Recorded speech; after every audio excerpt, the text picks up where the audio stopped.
સમાચારો રાજકોટથી। રાજકોટના જેતપુરના ડાઇંગ ઉદ્યોગના કેમિકલયુક્ત પાણીને પાઇપલાઇન મારફતે પોરબંદરમાં દરિયામાં ઠાલવવાની યોજના બનાવવામાં આવી છે અને આ માટે જમીન સંપાદન સહિતની પણ કાર્યવાહી હાથ ધરવામાં આવી છે।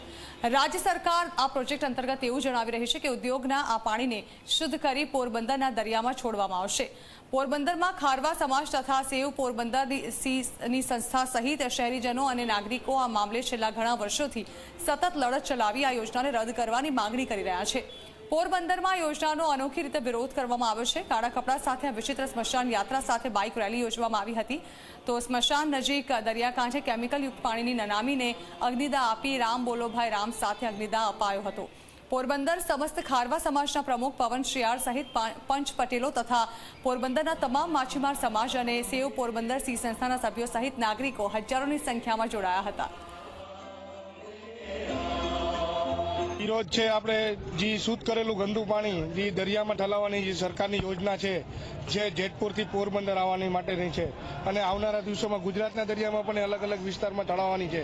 તો એના માટે અમારે આ સરકારને જાગૃત કરવા માટેની આ એક જે રેલી હતી એના માટેનું આ આયોજન કરવામાં આવ્યું હતું। સમસ્ત ખારવા સમાજ અને સેવ પોરબંદર સી દ્વારા આપણે જે રેલીનું આયોજન કર્યું હતું એમાં સર્વે નાતી રાજકીય પક્ષો પત્રકાર ભાઈઓ અને પોરબંદરની આમ જનતાઓ સૌ જોડાયેલી હતી। આની સાથે આ યોજનાનો કોઈ મતલબ જ નથી, કોઈ તથ્ય નથી। તો પોરબંદર કોઈ પણ કારણ વગરનું આના માટેના જવાબદાર શું કામ બને, આના માટેનું હેરાનગતિ પોરબંદર શું કામ ભોગવે? અને આ પણ ગાંધીનું ગામ, વિશ્વમાં વખણાયેલું ગામ, અને એને તમે ગંદુ કરવા બેઠા છો।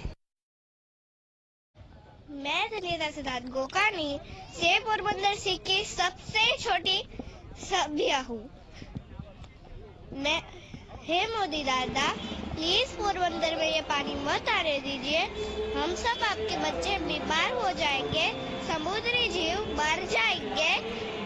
आप भारत स्वच्छ रखने की बात करते हैं पर फिर इधर पानी आएगा तो फिर भारत स्वच्छ कैसे रहेगा?